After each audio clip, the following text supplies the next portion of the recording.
Before I introduce myself, I want to ask you a question. And don't answer this the way most people do. This isn't a question that asks, what do you charge per hour? So read the question carefully.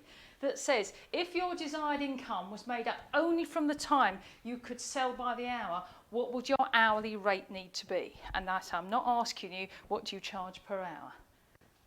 If you could only earn your income by what you could sell by the hour, what would your hourly rate need to be? Bear in mind, sometimes you go on a holiday, you can't work every hour of every day. There are only 5 days in a week. Okay, any thoughts? What might your hourly rate need to be? We had a conversation just yesterday. Okay then. So if your goal is to earn 30,000 a year, based on the fact that you can only work, say, probably 44 weeks of the year, there's holidays and Christmas and all that other stuff that goes on, funerals, what have you, the chances are you can only charge out 20 hours in a week because there's development time and coming to Signal and doing your accounts and all of that stuff that goes on. You would need to be charging £34 an hour. And I know a lot of people, almost certainly in this room, are charging less than that. If you want to earn 50,000 a year, you need to be charging £57 an hour, 100,000, 113, and 200,000, 225. And my point here is this all starts with your income. And many small business owners have no idea what they want their income to be. They price on the basis of, oh, that's what everybody else charges, that's the market rate. And they don't think, well, what do I want to get out of this? Because you're putting yourself in a very unique risk position. And if you don't focus it on what you want to get out of it, it makes for a very tough life. And if you start thinking about pricing based on what you want to achieve, it makes a big difference. So the income you want to earn and the price that you charge are directly related. I know that may not seem like rocket science, but sometimes talking to business owners, you might imagine that it was. I hope we're going to unpick that a bit today. So having real clarity about what you want to earn is typical. How many people here will admit to what they want to take away from their business in a year? What's going to go into personal bank account? Anybody got any real clarity about that? What would you like to take out of your business in a year? Oh, right. Well, I know I won't be doing this year, but I would like to be taking about 40,000. Yeah. Anybody else, any advance on 40,000? Anyone go for the 100 or 80 or what have you? I've got a personal target of 100k. It's 100, yeah. Well, I expect to earn about 100,000 a year. But it's not be about 25 because I'm part-time. Part-time? There's no shame in it because, you are putting yourself out there. You're taking all the tax risk and all the rest of it. And then, when there's a recession, it all stops, doesn't it? And if you don't kind of set yourself a target, do you know what? I'm doing all of this for me to make a difference to my life. So get some clarity about that. There is, no shame in that. So today's talk, pricing strategies that help you decide how much you should be charging. Tell you a little bit about me. Many of you in the room don't know who I am. I often come to these events with quite a few known faces, but I'm Vanessa Lanham-Day. My business is On Track Marketing, which I've been doing now, coming up to the end of our 31st year. So I've been through 2 recessions, my first Brexit, obviously, and probably a 3rd recession, who knows. But I feel like I've earned my proverbial stripes. I'm a fellow of the Institute of Marketing. I was made one of the Enterprise Nation's top 50 advisors in the UK. So I even managed one of Jacqueline Gould's Women on Wednesday awards. Who knows why? But I describe myself as a business growth inspire, mentor and speaker. And I'm very proud to be an ambassador to the Hub. Emma, who founded the Hubs, is one of my clients, and I work very closely with her. And as ambassador, I'm very happy to work one-on-one with new members. They can choose which ambassador that they want to speak with. In fact, Terry and I are having a session straight after this. David and I had a session just yesterday to help give you some clarity and direction. I'm very proud also to be known as the butt kicker. That name arrived of its own accord, and I very proudly wear it because I am very good at helping people get shit done, because it's all real coming along here to learn about stuff.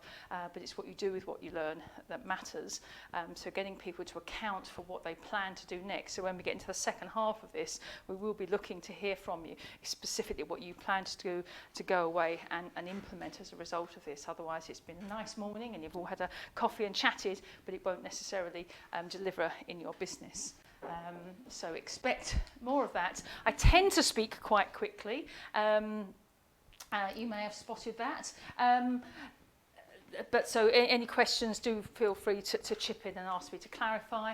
I will be giving you an opportunity to grab hold of a copy of one of my books at the end of this that covers it. We cover quite a lot of the pricing stuff, but it just helps you simplify the whole way you approach business growth and marketing. Pricing is a very key part of the marketing mix. So if you're interested in a copy of that, let me know at the end. And I always give an opportunity to get a little extra. Maybe some people in the room where this will pique a particular interest, in which case I hope I can help you with that. And say questions, do chip in throughout, but mostly we'll deal with it in the second half. We said we'll break. You said 10:15, it was 20 past, so I'm grabbing till 11. I'm having my due. Try and shut me up if you dare. How many people have heard these kinds of phrases? Your grandma, I'm sure, will have told you that get what you pay for. You know, you buy cheap, buy twice. As we all recognise that. How many people here believe they may well not be charging as much as they ought, are fearful about putting prices up? Okay, so David, talk to me about that. We covered some of this yesterday. Why do you charge what you charge? It's just the way the pricing has worked so far, and from the conversation we had yesterday, you're going to to read on its head to look at it the other way. So you felt relatively unempowered. It's just kind of just how it was, that you didn't have a choice in the matter. What about you? Yeah, no, I think for me, it hasn't stemmed from fear. It stemmed from who I want to work with, because I'm very much targeting small charity, micro entities, and so it was wanting to make sure I was pitching it at an affordable rate. But I've realised, because I've been trading properly for about a year now, a little over a year, and I've realised that actually there is margin in that, and I've been slowly eating. Yeah. And maybe, and I know Stuart and I were chatting beforehand, and Stuart's going to tell you a story in the second half about how a radical rethink in the way you charge can make a massive difference to you. And so you've set this almost like a false limit because of your beliefs about what they think and what their needs are, and so forth. So I find this a huge amount with small business owners. There is quite a lot of fear about pricing. I can't, I haven't been doing it that long, or I'm not as experienced, my website's not as smart as theirs is, or that's what everybody else charges. A lot of fear about that. But we all kind of accept in any other walk of life that if you get what you pay for. If somebody pitches something to you that's twice the price of the other thing, you tend to think it's probably better. You don't know why. It's we've been taught that over the years. I'm interested. We're doing quite a lot of extension work in our kitchen and garage at the moment. We've added like a pantry into the garage, and our kitchen, as it stands, has been with us for 15 years. And a couple of people have come through. They're helping with us. Gosh, when did you get your kitchen done? In the last year or so. No, it was nearly 15 years ago. It's a stunning kitchen. We spent quite a lot on it. It looks amazing. In the meantime, my sister's had 2 kitchens. And literally, you buy cheap, and there's always doors hanging off, and the fronts of drawers that have come off. So we all understand that, yet we seem happy as business owners to go, I better not charge that, and to send this message out to the market that we're quite cheap, even though we know it contradicts logic. So you get caught in this race to the bottom. And I think as well, when you struggle early days, a few people just starting out here, in early days when you maybe don't get the sales that you want, you can lose confidence. And the message it sends to you is, I'm struggling to sell this, I can't be any good at what I do. Whereas the skill set you need to sell a market and the skill set you need to do books or to do photography are 2 very different things. But in our heads, they get related. I can't be very good. Oh, I better drop my prices. That'll help me get business, and we get stuck. So the dream that we had at the beginning, the 100,000 or what have you, suddenly it's kind of we're scrabbling away, getting what we think we can get away with. And it's an interesting mindset. So I think this is an awful lot about mindset. It's so much head shit. Let's give it its real name. The thing that goes on between our ears, these beliefs that we have that we're not worth it, that other people are better qualified. Who here has heard of imposter syndrome? Yeah. So tell me what's imposter syndrome? Imposter syndrome is just basically feeling like an imposter in your own life. You know that actually you're not really that person. You're just pretending to be. Yeah. You're not really good enough. You're going to get found out. People are going to realise that you're just a hobby photographer. You're not properly qualified to do this. They're going to call you on it one day soon. You know, but I better not charge too much, or I'm really going to. Shit's going to hit the fan. It's an awful lot of stuff that's going on in our head that we need to reprogram. And you need to acknowledge this incredible value that small businesses bring. One of the things I hear a lot is, oh, you know, they're a bigger company than us. You know, who's the IT? So I'm sure you're up against much bigger IT businesses. Small businesses have got some sort of much smarter, bigger company that's got, I don't know, got 4 offices and 200 staff. Go, I can't charge what they charge. But the fact is, in your business, they get you, the gaffer. The guy who's devoted his life to knowing this thing. In the big business, they get the work experience person, the intern. The guy's only been there 6 months. And we seem to forget that in our charging. So they're charging more for less, and you're giving all your best stuff away at half the price that you should. So it's about changing what's going on in your mindset. So I'm a marketeer at heart, and price. Who's heard of the classic 4 Ps of marketing?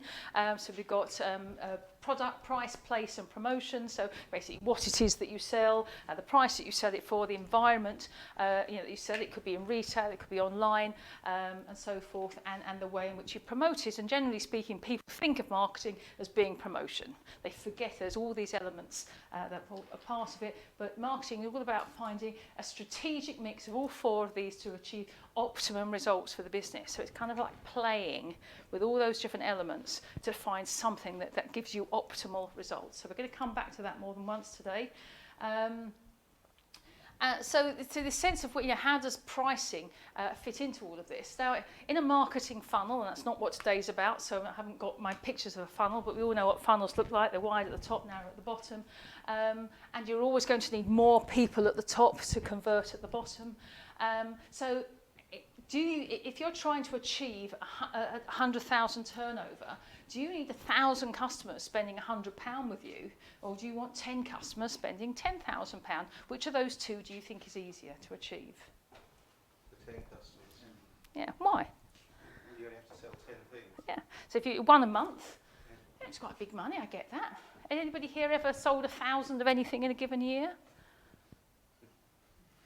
Yeah, it's a lot. And you think of that funnel to sell 1,000 sales down here. It's probably 4,000 or 5,000 connections you need up at the top. That's a lot of machinery, marketing machinery for a little business. Now, I had this conversation, and I told you this story just yesterday. This comes out of a genuine client I had, and she was a new stage accountant. She'd worked in, she's a management accountant, had worked in companies for a while, and had set herself up. She'd been going just over a year. Her husband had been made redundant. She herself needed to bring in about 60,000 a year to keep the family afloat and pay the mortgage and all those sorts of things. She had a part-qualified accountant working for her, and she was paying her nearly 40,000 a year. So in round numbers, she needed 100 grand a year to keep the ship afloat. She had done what most small business owners do. She turned up at some networking. She joined BNI, 6:30 over in Windsor every Tuesday morning or what have you. And inevitably, she had got quite a few tradespeople who were on, sometime during December and early January, were delivering her carrier bags and shoe boxes full of receipts and invoices and what have you to do their tax returns, and she was charging them £100. But because she was a management accountant, I'm not quite sure how it happened, but she also had one other contract where she was doing their VAT returns, their payroll, all their bookkeeping all through the week. She was having management meetings with them, and she was charging them £800 a month. But they were the only customers she had like that. Now, £800 a month, that's 9,600 in a year. So, if you want to achieve your 100 grand, you've literally got to find 1,000 people to do your tax return service that you've pegged at £100, or you need 10 of those other customers. You tell me which is simpler to do. And you're saying, apart from, you know, we had this joke yesterday, a hell of a January she's going to have, let's be honest, because they're all going to pitch up some point in December, aren't they, or later. So it's about taking control of that situation and kind of go, actually, by going to BNI at 6:30 in the morning, you get to meet a lot of tradespeople. By all means, go to networking, but probably don't go there. Because you're not going to meet the kind of people who are going to spend £10,000 with you in a year at BNI on Tuesday mornings. Ain't going to happen. You know, the activity you're doing is guaranteed to generate the wrong result. So it's this balance of optimum results. So, you know, whatever your version of that is, now, of course, the chance of her finding 10 customers all spending £10,000, relatively unusual. But by packaging, and we'll talk a bit about that later, but by packaging products, what have you, so her minimum spend became 2,400. She had like a £200 a month product, and then there was 350. Our top price was like 600, and then it got more bespoke after that. But it meant from then on, the minimum that she was charging people was 2,500. Well, that's a hell of a step up from 100 quid, because she'd taken charge of this and understood her pricing and put together a proper package. So again, think about what your version of that might be. So a question, and ladies maybe are better answering this question. It'd be interesting to see what the gents say. How much are the haircut costs? Any bids on what would we pay for hairdressing? 65. 65 over here. I pay 16, my partner pays 180. You pay 16, and she pays 180. Interesting, isn't it? How much hair has she got? Her hair's about that. Okay. Quite a lot more than you, anyway. You pay £12. Oh, sorry. Yeah, yeah. 62. 62. What's the right price then? Yeah. So I did a survey in Godalming, where I live, and these are the various hairdressers in Godalming. So Enzo's where I go, and Enzo himself has cut my hair since 18 months after they started. He's a day younger than I am. And we have a good old chin wag, and well, he doesn't charge, because I actually did this last year. He charges quite a lot more than 80, and he charges men less. He charges my husband less. I don't have a lot of hair, you may have noticed. I'm not, you know, it's not down here, is it? So interesting, isn't it? But you know, even his juniors, and those are people, these are people who are in training, £45. Gorgeous go from 46 to 52. Scully and Scully, huge range, 42 to 66. Tony and Guy, so the cutting room, they top price at 45. So the grey ones are our kind of guys' hairdressers, and they've got 23 at Aerosmith, I think that's lovely. and the barber shop is 19, and 19 was the sort of wash, cut and blow dry. And at most barbers, most men don't do all of that. I wanted to make it like with like, but most guys don't do that. And it's easy to spend £12, or what have you. Yeah, there is no single right price, because all those hairdressers are busy. And again, it's back to your decision. Where do you want to sit on that spectrum? Do you want to be the colour director or the hair director? You know, but if you look on the website, price on application. It's terribly exclusive. I had my hair done up in London many years ago. Gosh, that must have been 2001. It cost £200. And oh, it must be good. Oh, and they were doing London Fashion Week the following week. I daren't say anything. They didn't even really consult me. They kind of had this casual conversation with me, and then just did what they liked, and it was great. But you know, it's you get what you pay for. So interesting. So it very much depends on the customer avatar, doesn't it? You know, and I've recently shuttled over that wrong side of 60 thing. But you start to think a bit more about the future and budgeting and what have you. And I know in my heart, thinking, well, I can't ever cut Enzo out. I'm not going to start going to a cheap hairdresser one day when I've only got a pension to live on. That's part of me. I don't want to feel diminished in a way that suddenly I can no longer afford to do that. I mean, he might retire or die, I suppose. I'm going to have to rethink that strategy. But he has got a son in the business. I'll just flip over to Christian. But, so it's about a customer avatar, isn't it? There will be some people who see themselves. I mean, interestingly, I work quite a lot with independent gyms, and we have one of our clients in Guildford are thinking of opening a personal training studio in Godalming. And I said, you need to speak to Enzo, because Enzo cuts the hair of your clients. Don't even think about opening in Godalming if Enzo isn't part of your team. You need to launch it through the salon. You need to give a special, invite to all his customers. You need to get him in there, for free, because he will be your best advocate, because he cuts the hair of the people you want in your business. Those people probably aren't going to Aerosmith. So it's about understanding who is your customer. What about this one? Again, the gents here, who knows? Valentine's has recently been and gone. How much does a pair of ladies' pants cost? Give me some ideas. So the last time you bought ladies' pants for Mrs. B. Oh,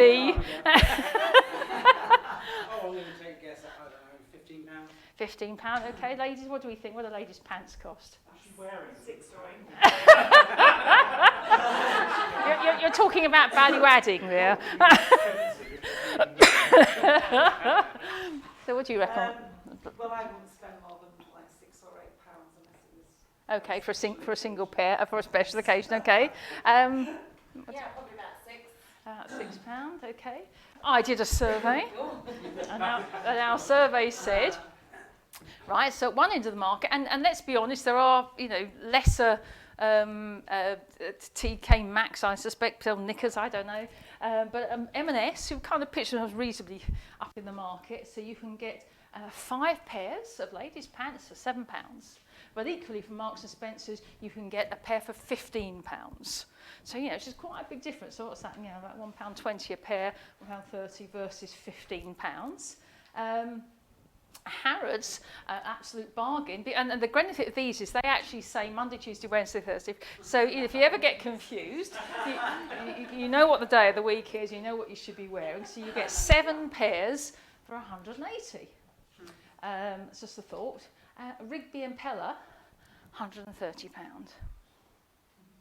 for a single pair. So, what's the right price for a pair of pants? Because all those people, I promise you, have customers. Okay, so back to customer avatar. About a flight to Singapore. Anybody been to Singapore or any of those Far Eastern kind of places? What's the price for a flight to Singapore? £500 or £600. £3,000 for business class, okay. £7,000 Okay, so Singapore Airlines, Emirates is another one that does it. They now have these kind of first-class suites. My nephew lives out in Singapore. He travels and he's got quite a large recruitment business. He travels quite a lot and he often gets upgraded. And he got upgraded to one of these recently. Onboard massage, because it's all Wi-Fi'd up now. We get sort of text all through the flights. Oh, I can't stop. I'm just going to have my massage. This is weird. So when this was first announced, just see, there's single suites and double suites, and the quality of the food is amazing. We went out to Sri Lanka. In fact, this time last year we were in Sri Lanka, and it's our first ever first-class flight, all done through Air Miles, I have to tell you. But it is another world. And coming back, I think we were the only non-business people. Everybody's very earnest, he's got computers and stuff out. And Steve and I were sort of swilling the free champagne and watching all the films and what have you. We really did feel like, we were bringing the standard down a bit. But no, so how much does that cost? Well, I did a comparison. So if Steve and I were to fly from Heathrow to Singapore by return, these were the prices. It was £19,000 versus £1,040. Yeah. Well, you look at the amount of space it's taking up, and you get the massage. What a hell of a massage. Vanessa, what I want to know is, do you have to wear a seatbelt when you're lying? Yeah, well, probably. I don't know. I suspect you have a personal bodyguard that will fling themselves over you or something. I don't know. No. And that's you have to do it where they can see it. Because it would kind of spoil it, wouldn't it? But, so who are the kind of people that spend £19,000 on a flight to Singapore? Yeah, rich people. But so they can afford it, can't they? But what? Yeah. So business. And why would it be important to a business owner? I suppose basically they deserve it. Yeah, they deserve it. That affirmation thing. Why do people buy knickers in Rigby and Peller? Why do they go to the colour director of a salon? Because I deserve this. You don't know, but it could be all through the journey up. Their dad or grandma, or someone saying, "You'll never amount to anything." And look, they've just, they've got £1 million turnover company, and they're kind of going, every time they book that flight, they're going, I can show you. There's so many things that go in people's heads. I deserve it. If you've got bloody billions of it, it's small change, isn't it? If it's about what would people think, there are so many facets as to what goes into that, and understanding clients. The marketing to the affluent. What was the name of the guy? Is it Dan Kennedy? Dan Kennedy. Yeah, Dan Kennedy wrote the book Marketing to the Affluent. It's a completely different world. And you start quoting cheap to them, well, you've just discounted yourself by a mile. So it's about understanding who's your customer avatar and where do you want to fit on that spectrum. And my point really is it's a choice. This isn't an unempowered decision that's being imposed upon you. This is a choice, and it's a choice that you're making. When you decide to sell cheap, it's your choice, not the market's fault, nobody else's fault. It's a choice that you're making, and you are limiting your income when you do that. You're making your life a lot more difficult. So, avoid being a commodity, because the lower the price, the more of a commodity you will be. Oh, bookkeeper, £25 an hour. Well, someone else has quoted 20. Oh, well, I'll do it for that then. Bookkeeper, £60 an hour. Oh, you must be good. I'm obviously I'm getting for £60 an hour. It's got to be more than the 20. They're probably a bit shabby, and I'm going to end up having more problems than it's worth. It's all about how you position that in your marketing. So a commodity, a reasonably interchangeable good or material bought and sold freely as an article of commerce. So easily interchangeable. I mean, we've all done it, haven't we? If you suddenly discover Tesco's are double the price of milk, you start buying it at Sainsbury's, wouldn't you? It's a commodity. And if you make yourself a commodity, don't be surprised if you get treated like one. So that's all about adding value. And the more you could add value, and again, the freedom you have as a business owner to be able to add value, nobody's imposing on you what you sell or how you sell it. This is where you have freedom of choice. You can do what you want and how you want to do it. So at this end of the market, back to our hairdressers, at this end, this is the commodity. How much can I get, the junior person to do it at, 2 hours notice? Well, it's the commodity price you're looking for. How much for the top guy in the salon, kind of the more the better, is the answer. At this end of the market, knickers are a commodity. At this end, this is very value added. It's all about the experience of going in the shop, how you're treated, the champagne while you're there, and the value. The walking around London with a Rigby and Peller bag are all part of the experience. Men don't understand why ladies shopping, it all comes back wrapped in tissue paper. And they just don't get it, do they? But the gift, but all of those things, how special it makes you feel. That's about adding value. And you look at this, Ryanair, can you imagine Ryanair does executive first class? Can you even think what that would be like? I can't remember what the Masso will be like. Oh, God, it doesn't even bear thinking about. But Ryanair have absolutely made themselves into a commodity, and it's kind of their USP. They're okay with it. Just couldn't even get, they've stripped it. There's about added value. It's kind of reduced value is how they do business. Yeah. And if you're okay with that, then go with them. But if you're not, there are other choices to make. And obviously, the Singapore Airlines end, we're talking about value adding. So how do you go about adding value? Interesting question. So, and it so depends on what you do. I mean, only we could spend all day discussing this. But kinds of things that make a difference. Exclusivity makes a difference. I only work with so many people like this. But, a classic limited edition print, there's only so many of them being made. Or it's an original. You go to an artist, only one like it. That's what you're paying for. That's important. So in the product association, associated with the exclusive brands, the limited number. Packaging makes a difference. Back to, go to places like Hobbs and Jigsaw that will package all your clothes. It will be wrapped in tissue paper, and you get to unwrap the gift when you get home. You look at people like Apple. How they've revolutionised packaging in a world where we're trying to reduce packaging. But who here's got any kind of Apple product? Yeah, most people. Who here hasn't enjoyed the process of unwrapping it? My husband, he's really, really techie, and so we routinely get new phones, all those business, and he does all that stuff. But he is forbidden forbidden from opening the packages. Because he will buy me a new iPad, and for my birthday, did it once, and I kind of buy it after breakfast. It was all set up. Hold on a minute, whose gift was that? I wanted that, the unsealing of things, right, you can do it now. Because the packaging actually makes a difference, all part of the experience. They're using premium materials. I mean, I don't know, in your not upselling, upcycling, that's it. You know, the kind of materials that perhaps you use on things will make a difference from the cheap version. It does. If I write on the label Farrow and Ball paints used, There you it go. sells quicker. Yeah. And what difference does it make? Yeah, but it's the same colour, isn't it? And I think it's the brand. Yeah. People buy into that so brand. they're buying into that exclusivity, aren't they? And that kind of, I'm the sort of person who Yes. I buy those sorts of things. That's kind of very me. Apple actually worked on their packaging boxes with the box manufacturer to slow people down from getting to their product, so that actually it comes apart very slowly to increase anticipation. That is designed into the box, and that's how obsessed they are about thinking about the customer experience and every single little thing. Because they're not cheap, are they? And it's kind of arrive, the anticipation, and say just seeing it all unfold is it's just like when we were kids in Christmas, at 4:30 in the morning, you've unwrapped the whole thing and kind of all the excitement's happened. We're still children even when we're older, and you can help people enjoy that experience by the manner in which you deliver it.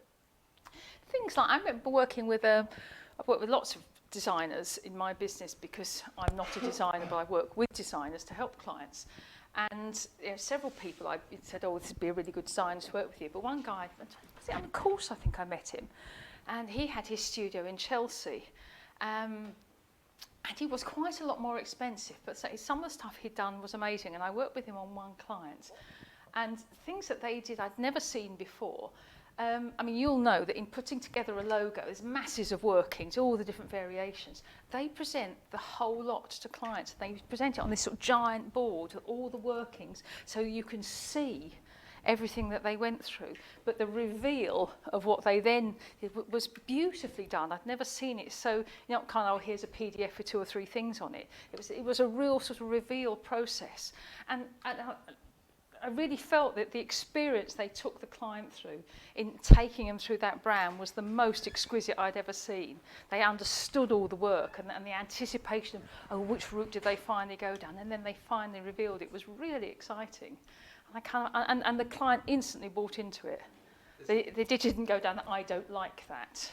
Sorry? There's a terminology that magicians use about the reveal of the trick, which is the culmination of everything that they've sold you up to that point, and it's called prestige.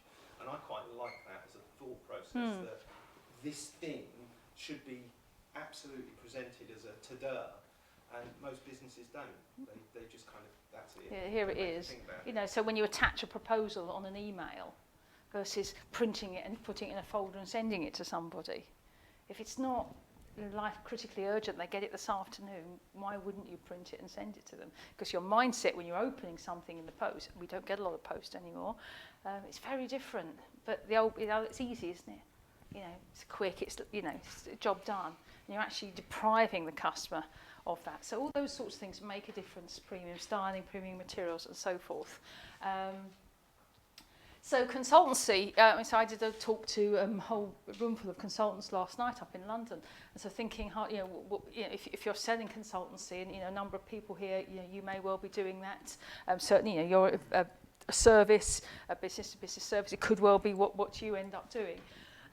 How can you make that, rather than just time per hour, how do you turn that into something that has added value? And I'm a great believer in consultancy products. So it's a packaged bunch of hours over a set period of time.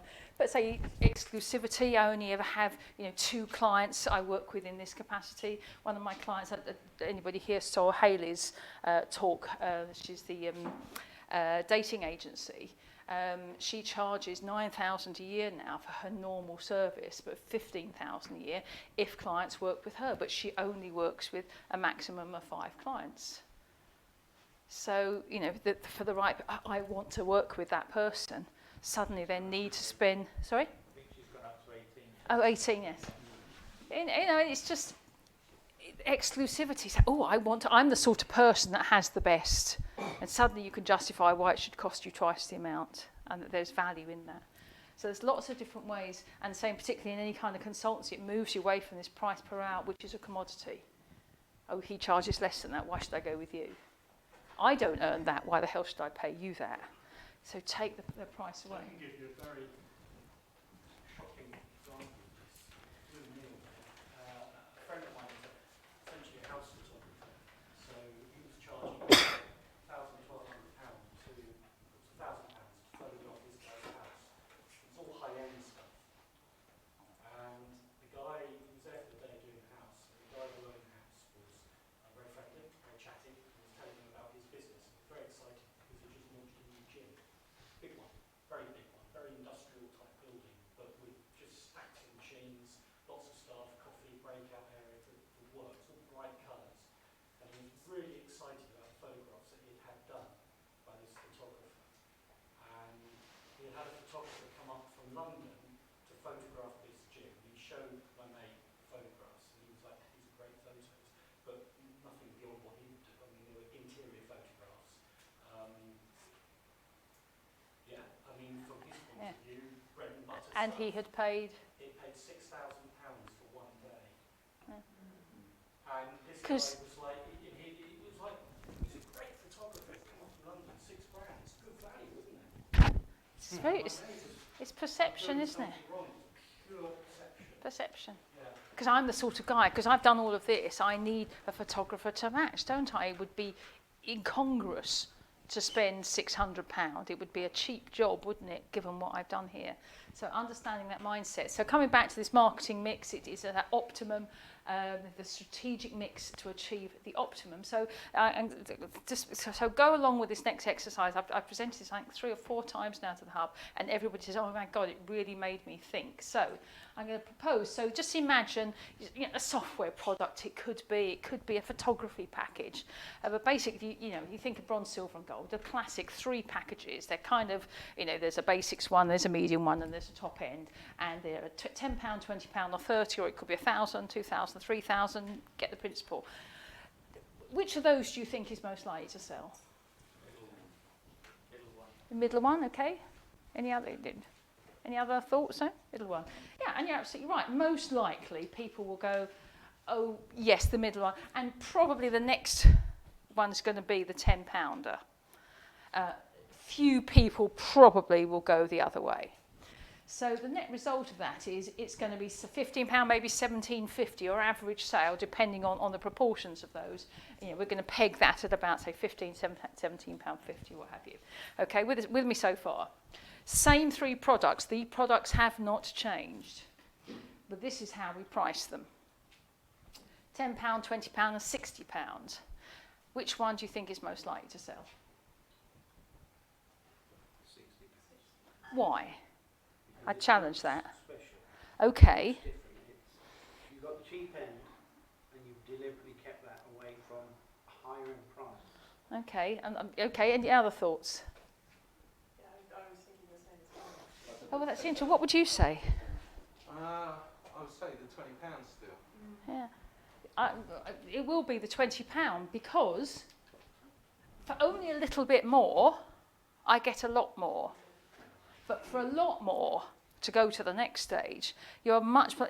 I think this is saying to the market, you don't want this. This is super expensive. So if Hayley did her normal package at 2,000 and maybe a named executive at 4,000 and hers at 18,000, most people are going to go, well, I'd rather work with the sort of the qualified person at 20. If Enzo charged 80 and all his other hairdressers charge 20 to 30, he probably wouldn't have many clients. Most people would, and it has this effect of what, for only a little bit more, I get a lot more value, is what you'll tend to see. But the point is, it's changed your average price. It's by playing with the pricing, you've kind of forced people to abandon this and move more exclusively to that one. And that is what you will see. The models Work out now, exactly the same 3 products. They're now priced like this: £5, £25 and £30. Which one is most likely to sell? Why? Because it's not much more from Yeah. the run-of-the-mill Why wouldn't you buy the £5 ones? too cheap. Too cheap. So it's interesting. You see it, we work that way, so it is the complete converse. So for only a little bit more, I get the top thing. Why wouldn't I go for this deal? And of course, the effect that has changes your average income to 30. But the products haven't changed. That's key here. You haven't suddenly loaded loads more onto it to do that. You've just changed the pricing, because this is the benefit of being a business owner. You don't have to justify how you set your pricing. If they say, but hold on a minute, you get twice as many hours, why does it cost 3 times the amount? Because it does, is the answer. You don't have to justify it. You don't have to put logic. You set your pricing to achieve the goals that you want. This is a really interesting example. Everyone heard of The Economist? Right, The Economist famously used to, so it used to be a printed piece, I mean, as all publications were, but of course then the internet came in, and then people could subscribe via the internet. Oh, I go backwards. Oh, am I going the wrong way? There we go. There we are, pressing the wrong button completely and expecting somehow to get the different results. So it used to be £125 for the publication, and they added in the internet for it, or £59 if you didn't want the publication. So obviously it's a lot cheaper for them not to have to send a publication. I guess it's monthly publication, I'd have thought. So they've got to send it to you, and the post cost and the print cost and the distribution and warehousing and all those sorts of things. So it costs quite a lot more. So £59. Does that all sound reasonable?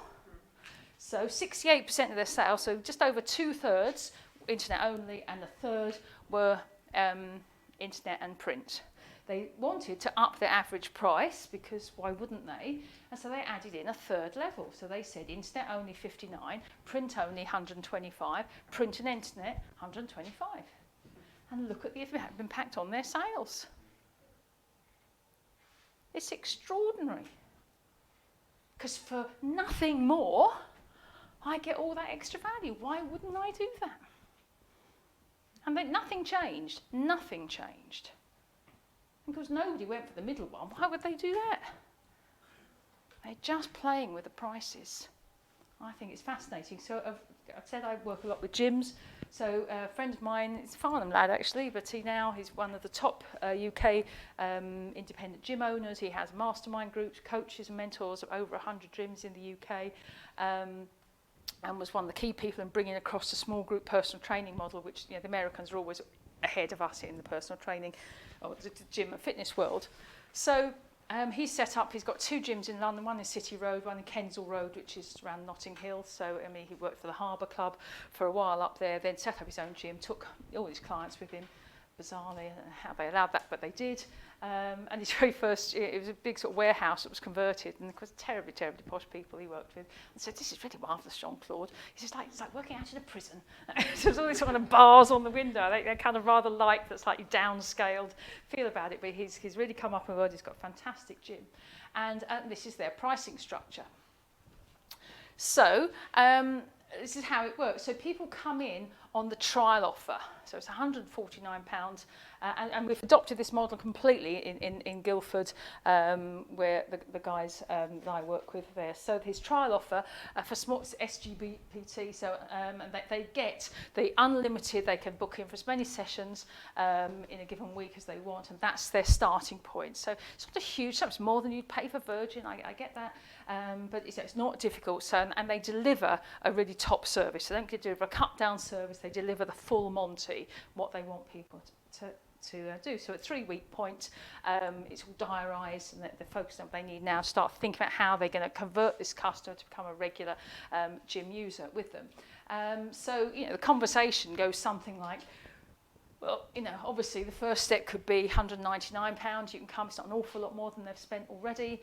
So that's a reasonably logical step, wouldn't it? But the thing is, you only get the classes for that, so you don't get any of the small group personal training, but you have an unlimited number of classes, but there's a larger number of people in those. I've really enjoyed the small group thing. That works really well. What we can do is you can do the classes, but you can just have one session a week in the main gym. If you can afford 199, chances are you can afford 300. It's another 100. If that's your income bracket, chances are you can do that. But for just another £99, you can have unlimited sessions. But of course, for some people, they don't want to be part of a small group. They'd much rather one-to-one, and that's absolutely fine, because you can either have one session a week for £1,000 a month, or 3 a week for £1,500 a month. Which of those programs do you think they sell? Which one? I would have thought that the one-to-one, 3 per week, and a small group 3 week would be the most popular. You think? ones. Okay. 80% of their customers. Because that's what he wants to sell. He doesn't want to be in the gym one-on-one with people. Just like he did when he was at the Harbour Club, trainer leaves, clients go with them. As a business model, it's really unstable. Small group, you don't get that trainer loyalty. People just drop into a group, they can work with all the different trainers. That's what he wants to sell. And his pricing structure, how can he justify those prices? Well, he really can't. He's put them there because he doesn't want people to do it. He wants to drive people to this. How can he justify only £99 more for 3 times or more value? You can't justify it, but it is. And if you don't like it, there's the door. So by creating a pricing structure that drives people to what he wants them to do, he gets the results that he wants, which means he's not on the gym floor. He's running a UK-wide business, mentoring people. He's got a great group of trainers. And I was talking to a few of the guys before, we were having coffee. My clients in Guildford, 5 years ago, they were 85% of their time training one-to-one with people. Now, probably 10% of the time in a given week on the gym floor. And they've got a whole team of people doing this for them. So it's created the business and the life that they want. Which is back to, it's the optimum mix of product, price, place, and how they promote it. And price plays a really important part. So, hey, look, I've done this exactly according to time.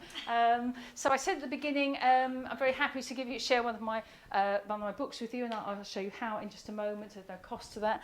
And it's 5 simple ways how to look at products, product structuring and so forth, and how to, what's the 20% of characteristics that 80% of your customers share, what's the 20% of product features that 80% of your customers want, that kind of thinking. You're very welcome to have that. But I always know that there are some people in the room where I will have particularly piqued your interest, and I'm always very happy to share some of my time, which I do value appropriately. If there's 3 people in the room today who are really interested in getting your pricing right, I'm very happy to have a one-to-one with you to see how we can take you to the next level. And as always, if there's ways in which I think I can help you with that, I will reserve the right to share that with you. So can I ask you to pass these back on that side? And pass these back, and obviously we'll have a chance to chat afterwards, but if I can have a copy of that before you go. Quite simple. So if you want the book, just tick the first one. If you'd like to have a conversation with me, tick the next one, or if you'd like me to go away, tick the one on the bottom. But it's useful to have them back from everybody, because at least I know that way you've not taken it home by mistake.